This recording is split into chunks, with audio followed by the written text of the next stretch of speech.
তো hello guys, welcome to my YouTube channel Animesh ভাই blogs. তো আজকে আর একটা আপডেট ভিডিও নিয়ে চলে এসেছি। তো তোমরা টাইটেল আর থাম্বনেল দেখে তো অবশ্যই বুঝতে পেরেছি যে কী ভিডিও হতে চলেছে। তো এটা হচ্ছে রসকুন্ডুর আপডেট ভিডিও।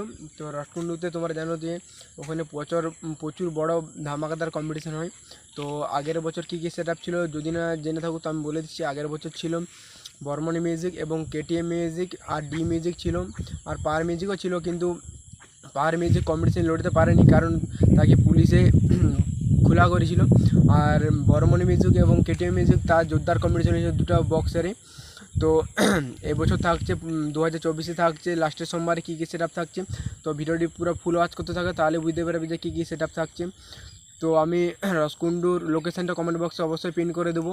তো এবছর রসকুন্ডুতে লাস্টের সোমবার থাকছে এমটি মিউজিক, পাওয়ার মিউজিক এবং ডি মিউজিক, আর থাকছে জানা মিউজিক আর বিভি মিউজিক থাকছে। তো পাওয়ার মিউজিক তার পরপর সেট আপ নিয়ে আসবে এবং এমটি মিউজিকও তার পরপর সেট আপ নিয়ে আসবে। তো প্রত্যেকটা সেট আপই তার পরপর সেট আপ নিয়ে আসবে, শুধুমাত্র জানা মিউজিক ম্যাক্স থাকবে না, মিউজিক থাকবে কোনো কনফার্ম নয় আমরা ঠিকঠাকভাবে। তো জানা মিউজিক তার নিয়ে আসবে ফোর ব্যাস এবং 6টি মিড নিয়ে আসবে। তো রসকুন্ডু থেকে প্রায় 3-4 কিলোমিটার দূরে বক্সগুলো কম্পিটিশন হবে। তো ঠিকঠাক এরকমভাবে কম্পিটিশন না হতেও পারে, কারণ তোমরা তো জানো যে প্রচুর ভিড় হয় সেখানে।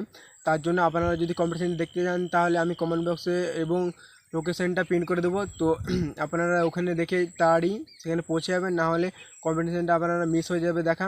তো চলুন তাহলে টাটা, পরের ভিডিও দেখা হচ্ছে। আপডেটটা কেমন লেগেছে অবশ্যই কমেন্ট করে জানাবেন।